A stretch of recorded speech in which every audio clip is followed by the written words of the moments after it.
नमस्कार। तो आज हम बिटकॉइन के बारे में बात करेंगे और समझेंगे कि बिटकॉइन क्या होता है और वो कैसे काम करता है। बिटकॉइन को आप छू नहीं सकते क्योंकि बिटकॉइन एक डिजिटल करेंसी है। बिटकॉइन जनवरी 2009 में रिलीज हुई थी, जिसे सतोशी नाकामोटो नाम के शख्स या ग्रुप ने इन्वेंट किया है। लेकिन अभी तक किसी के भी पास सतोशी नाकामोटो के बारे में पुख्ता जानकारी नहीं है। सतोशी नाकामोटो के बिटकॉइन लाने के पीछे दो मेन मकसद थे। पहला, ट्रांजैक्शन करते वक्त मीडिएटर यानी मध्यस्थ को हटाना। जब भी हम किसी को ऑनलाइन पैसे ट्रांसफर करते हैं तब बैंक थर्ड पार्टी यानी मध्यस्थ का काम करती है। बैंक चेक करती है कि जितने पैसे आप ट्रांसफर कर रहे हो उतने पैसे आपके अकाउंट में है या नहीं, और बाकी कुछ डिटेल्स चेक करके बैंक उस ट्रांजैक्शन को अप्रूव करके पूरा करती है। वही बिटकॉइन दुनिया की पहली डिसेंट्रलाइज्ड डिजिटल करेंसी है जो बिना किसी थर्ड पार्टी यानी मध्यस्थ के काम करती है। बिटकॉइन का कोई ओनर नहीं है, ना ही किसी अथॉरिटी या गवर्नमेंट एजेंसी का इस पर नियंत्रण है। Bitcoin peer to peer network में काम करता है, जिसमें बिटकॉइन का लेन देन सीधे आपके और जिसके साथ आप ट्रांजैक्शन कर रहे हो उसके बीच होता है। और दूसरा, ट्रांजैक्शन चार्जेस को कम करना।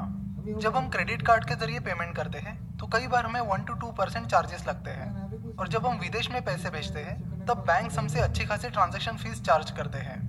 वही बिटकॉइन में ट्रांजैक्शन फी बहुत कम होती है। चलो तो अब हम समझते हैं कि बिटकॉइन कैसे काम करता है। बिटकॉइन में इन्वेस्ट करने के लिए सबसे पहले आपको बिटकॉइन वॉलेट बनाना होगा। इंडिया में ज़ेपे, यूनोकॉइन, कॉइन सिक्योर एटसेट्रा इन जैसे कई सारे बिटकॉइन वॉलेट प्रोवाइडर्स और बिटकॉइन एक्सचेंजेस हैं जिनके साथ आप अपना बिटकॉइन वॉलेट बना सकते हो। हर बिटकॉइन वॉलेट का अपना एक एड्रेस होता है। बिटकॉइन वॉलेट का एड्रेस आपके बैंक अकाउंट नंबर की तरह होता है। तो अगर आपके दोस्त को आपको कुछ बिटकॉइंस भेजने हैं तो उसे आपके बिटकॉइन एड्रेस पर वो बिटकॉइंस भेजने होंगे। हर बिटकॉइन वॉलेट की एक पब्लिक की और एक प्राइवेट की होती है। जब आप कोई ट्रांजैक्शन करते हो यानी किसी को बिटकॉइंस भेजते हो तब उस ट्रांजैक्शन के साथ आपकी डिजिटल सिग्नेचर जनरेट होती है। उस डिजिटल सिग्नेचर की मदद से नोड्स उस ट्रांजैक्शन को वेरीफाई करते हैं। नोड्स मतलब कंप्यूटर्स जो बिटकॉइन नेटवर्क से जुड़े होते हैं। जब आप किसी को 10,000 रुपये का चेक साइन करके देते हो तो बैंक पहले वेरीफाई करती है कि वो सिग्नेचर आप ही की है या नहीं, और आपके बैंक अकाउंट में 10,000 रुपये है या नहीं। इसी तरह जब आप किसी को बिटकॉइन भेजते हो तो आपके डिजिटल सिग्नेचर की मदद से नोड्स वेरीफाई करते हैं कि जितने बिटकॉइंस आप भेज रहे हो उतने बिटकॉइंस आपके पास है या नहीं, आपके पास उन बिटकॉइंस की प्राइवेट की है या नहीं। इसके साथ कुछ बाकी डिटेल्स भी चेक करते हैं। बिटकॉइन में ब्लॉकचेन टेक्नोलॉजी यूज होती है। ब्लॉकचेन मतलब एक पब्लिक लेजर होता है। जैसे कोई बिजनेसमैन यानी व्यापारी अपने सारे ट्रांजैक्शंस का हिसाब किताब अपनी खाता बही में रखता है, उसी तरह बिटकॉइन के जितने भी ट्रांजैक्शंस होते हैं उनका रिकॉर्ड ब्लॉकचेन में होता है। बिटकॉइन की ब्लॉकचेन में आपको बिटकॉइन के सबसे पहले ट्रांजैक्शन से लेकर अभी रिसेंटली जो ट्रांजैक्शन हुआ है वो सारे ट्रांजैक्शंस देखने मिलते हैं। अपनी खाता बही में नए ट्रांजैक्शंस की एंट्री करने का काम वो बिजनेसमैन खुद करता है या उसके एम्प्लॉयज करते हैं। वही ब्लॉकचेन में नए ट्रांजैक्शंस को ऐड करने का काम माइनर्स करते हैं। जब हम माइनिंग का नाम सुनते हैं तब हमारे दिमाग में हीरे की या कोयले की माइनिंग आती है। कोयले या हीरे के माइनर्स को कोयला या हीरा माइन से ढूंढ के निकालना होता है। वही बिटकॉइन माइनर्स को बिटकॉइन ढूंढ के निकालने नहीं होते। उनका काम होता है कि ब्लॉकचेन यानी पब्लिक लेजर को मेंटेन करना, और अपनी इस सर्विस के बदले में माइनर्स को रिवॉर्ड्स में बिटकॉइंस और ट्रांजैक्शन फी मिलती है। जो बिटकॉइंस माइनर्स को रिवॉर्ड में मिलते हैं वो नए बिटकॉइंस होते हैं जो सिस्टम में पहली बार जनरेट हुए हैं। जो भी नए बिटकॉइंस बिटकॉइन मार्केट में आते हैं वो माइनर्स के जरिए ही आते हैं। नए बिटकॉइन सिस्टम में आने का यही एक तरीका है। माइनिंग के लिए बहुत ज़्यादा कंप्यूटेशनल पावर लगती है, इलेक्ट्रिसिटी भी ज़्यादा लगती है और स्पेशल हार्डवेयर्स लगते हैं। जैसे कि हम डॉक्यूमेंट्स को फाइल में रखते हैं वैसे ही बिटकॉइन ट्रांजैक्शंस को ब्लॉक में रखा जाता है, और जब कोई फाइल डॉक्यूमेंट से भर जाती है तब आपको अपने नए डॉक्यूमेंट्स किसी दूसरी फाइल में रखने होते हैं। इसी तरह बिटकॉइन के सारे ट्रांजैक्शंस को आप एक ही ब्लॉक में नहीं रख सकते। फिलहाल बिटकॉइन के एक ब्लॉक की साइज 1 MB है, इसीलिए एक ब्लॉक में कुछ लिमिटेड ट्रांजैक्शंस ही रखे जाते हैं।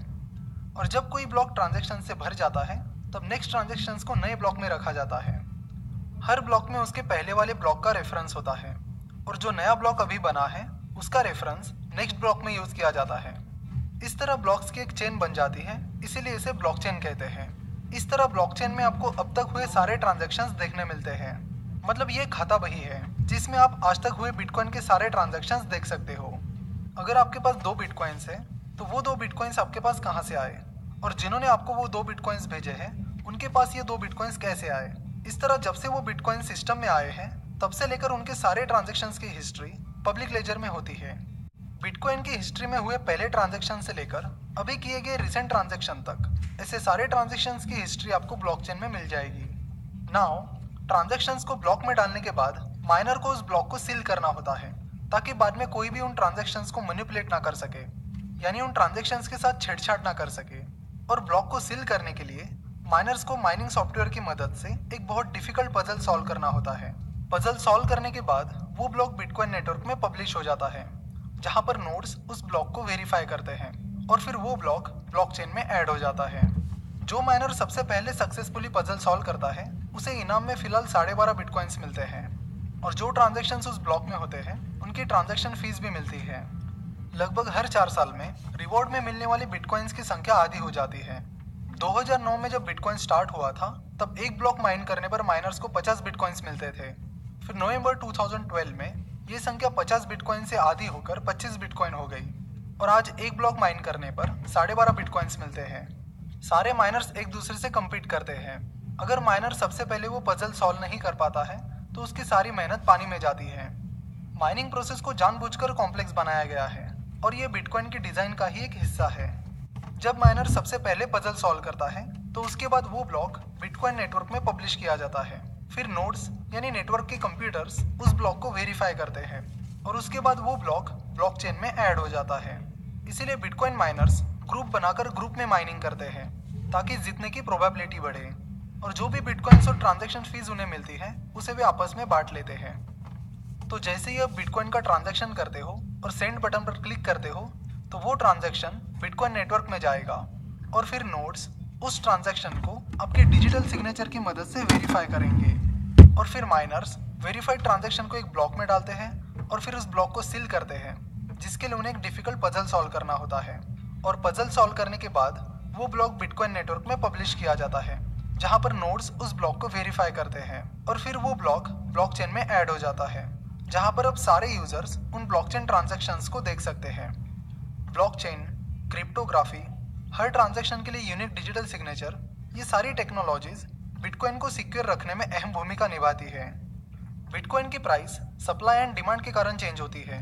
अगर बिटकॉइन की डिमांड ज़्यादा है और सप्लाई कम है तो बिटकॉइन की प्राइस बढ़ जाएगी, और अगर बिटकॉइन की सप्लाई ज़्यादा है और डिमांड कम है तो बिटकॉइन की प्राइस कम हो जाएगी। पिछले 1-2 सालों में बिटकॉइन की बढ़ी हुई डिमांड के कारण बिटकॉइन की प्राइस तेज़ी से बढ़ रही है, और बिटकॉइन की प्राइस अभी 2017 में 1600% से भी ज़्यादा बढ़ी है। बिटकॉइन इस तरह डिज़ाइन किया गया है कि पूरी दुनिया में total 21 million, that is 2 crore 10 lakh bitcoins he issue होंगे। उसके बाद नए बिटकॉइंस आना बंद हो जाएंगे, यानी साल 2140 के करीब नए बिटकॉइंस आना बंद हो जाएंगे। आप ज़ेप पे, यूनोकॉइन, कॉइन सिक्योर एटसेट्रा इनके मोबाइल ऐप के जरिए अपना बिटकॉइन वॉलेट बनाकर बिटकॉइन बाय और सेल कर सकते हो। एक बिटकॉइन की प्राइस अभी दिसंबर 2017 में 14 लाख से भी ऊपर है। लेकिन ज़रूरी नहीं कि आपको पूरा एक बिटकॉइन ही खरीदना होगा। आप बिटकॉइन फ्रैक्शन में भी खरीद सकते हो, यानी आप सतोशी खरीद सकते हो। 10 करोड़ सतोशी मतलब एक बिटकॉइन होता है। बिटकॉइन के नेक्स्ट लेक्चर में हम बिटकॉइन के रिस्क और रिवॉर्ड्स कवर करेंगे। ज़रूर इस वीडियो को अपने दोस्तों के साथ भी शेयर करें ताकि उन्हें भी